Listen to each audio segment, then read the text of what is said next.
Good afternoon and welcome. Today we're going to talk about simplifying radicals and how we can rewrite radicals by using rational exponents. First, I'd like to introduce you to some key terms that we have when talking about radicals. The number inside your check mark, that's called the radicand. That is the number that is being rooted. The check mark itself we call the radical. And the little number inside that check is the index. When there's no number there, where this n is, then it's an implied 2. So for example, down below when we're simplifying these, there's no number written here for n, so it's implied that it's a 2.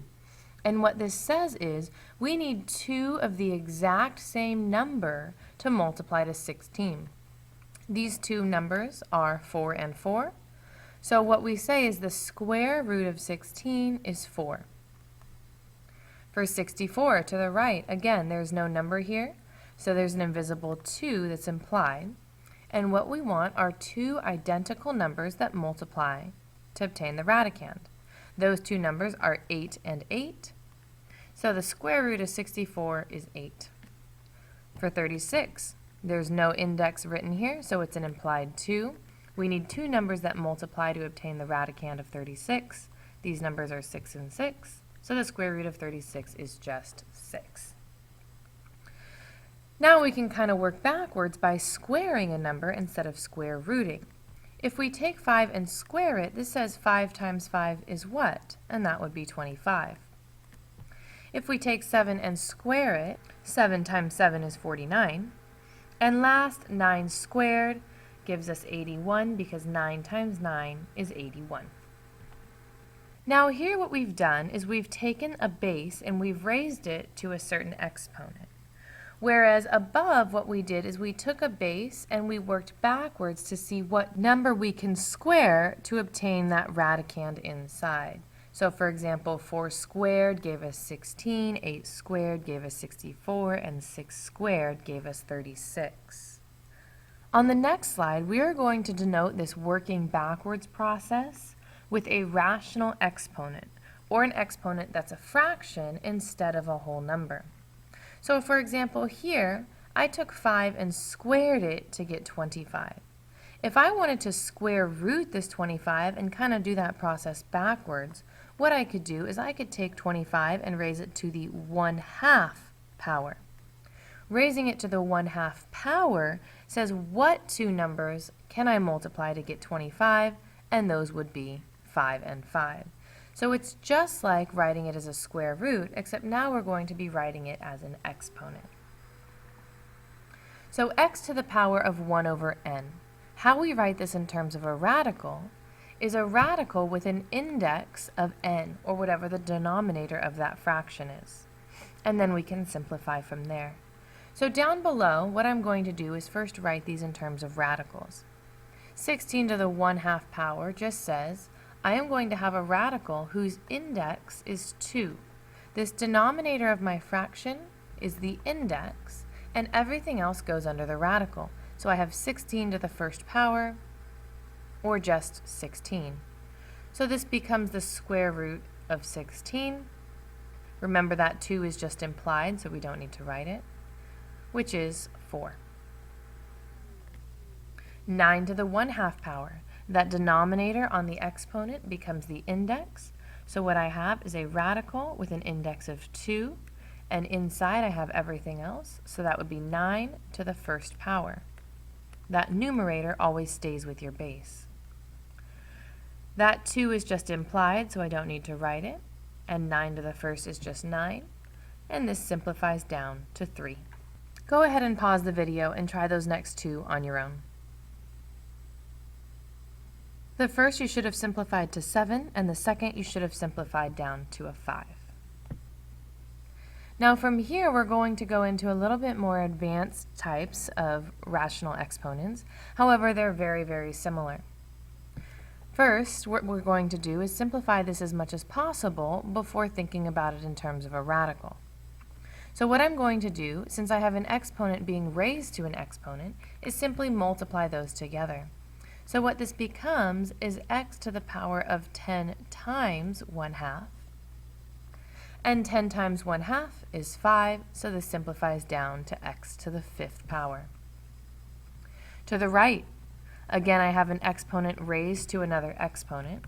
When that happens, I multiply.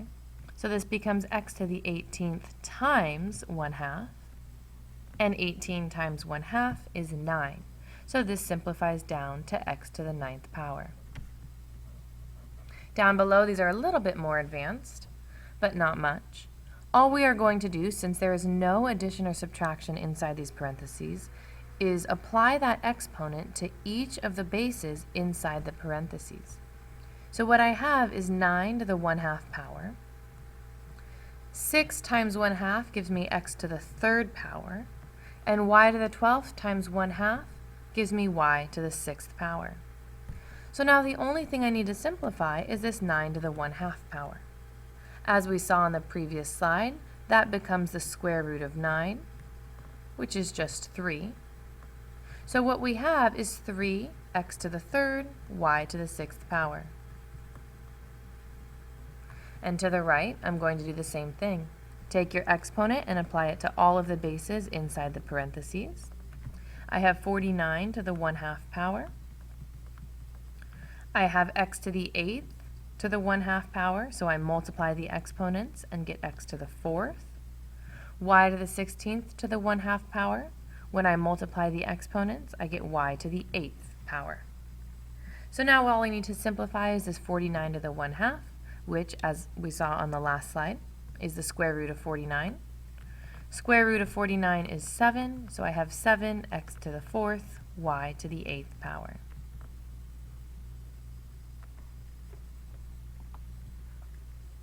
What we're going to go into now is simplifying expressions that are not perfect squares. Step 1, we need to identify the index. In the first example, the index is an invisible 2. Step 2, we factor the radicand completely. So the radicand is that number inside the radical. In this case, it's a 20. I'm going to factor it all the way down to its prime factors. We always ignore anything that's not at the end of a branch. So in this case, I'm going to ignore the 20 and ignore the 4. 5, 2, and 2 are my prime factors. Step 3, make groups of factors. These groups have to be the size of the index. So what I'm looking for is groups of 2 of the same factor.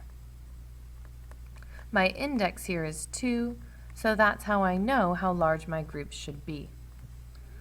When I look at my factors, I see one group of 2. This 5 doesn't match up with anything, so I cannot make a group of 2 from it.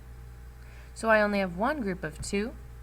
I move on to step 4, which is that these grouped terms come out of the radical. There are 2 2's, so I take one of them out, and that represents that whole group. And what's left is anything that didn't get grouped up, so that would be the square root of 5. So again, I only brought out 1 2 to represent this whole group inside the radical. To the right, step 1 is to identify the index. That index is 2. I now factor this radicand completely. I'll start by factoring into 9 times 5, and 9 breaks down into 3 times 3. And then I ignore everything that's not at the end of a branch. From here, I look at my index. Here my index is 2. And that tells me I'm looking for groups of 2.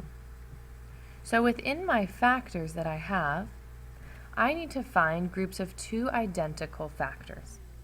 Here I see 2 3's that match, which tells me I can bring 1 3 out of my radical to represent that whole group. Inside, I still have the 5 that did not group up with anything. So this simplifies into 3 times the square root of 5. Go ahead and pause the video and try those next 2 on your own. For the first, you should have 3 rad 3, and for the second, you should have 5 rad 2. We're going to now move on and apply this to slightly more advanced radicals where we have variables underneath as part of our radicand. Step 1, we still identify the index. In this first one, the index is still 2. Step 2, we factor the radicand completely. In this case, I have a v that is going to remain as part of my factors. I factor the 20 into 4 times 5, 4 factors into 2 times 2, and we ignore anything that's not at the end of a branch. Now don't forget you still have that v as part of your radicand. Step 3, we still make groups. Here I can group up 2 2's, which tells me that in step 4, I'm going to take out 1 2 to represent that group. I take out the 2 and that leaves me with 5 and a v inside my radical. That v wasn't able to pair up with anything, so it had to stay. To the right, I'm going to repeat this process. My index is 2, so I'm looking for groups of 2. Factoring my 27, this will break down into 3 times 3 times 3. Those are all the prime factors. My n squared breaks down into n times n. I look for groups. I can take out one group of 3 and a group of n's. So in front of my radical, I take out a 3 to represent my group of 3's, and I take out an n to represent my group of n's, but I still have a 3 inside that radical. So my final simplified form is 3n rad 2. Down below, I factor my 45, and this factors into 3 times 3 times 5. I'll ignore that 45 since I factored it. And v to the third factors into v times v times v. My index is 2, so I'm looking for pairs of 2. I see 2 3's that pair up, and I can also make a group of 2 v's. So I take a 3 out of my radical, while I also take a v out of my radical, and what's left inside is a square root of 5 and v. Last, my index is 2, so I'm looking for groups of 2. Factoring my 32, I have 2 times 2 times 2 times 2 times 2. 32 does factor into 5 2's. R to the 5th is r times r times r times r times r. So now what I'm looking for are groups of 2 within all of these factors. I see one group of 2. I see another pair of 2.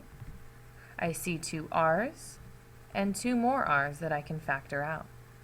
So I bring out a 2 to represent the first group. I then bring out another 2 to represent the second group. We always multiply by whatever we already brought out. I bring out an r to represent the first group and another r to represent the second group. What's left inside the radical are the 2 and the r that did not pair up with anything. Now from here we simplify. Multiplying these things on the front together, I end up with 4r squared times the square root of 2r.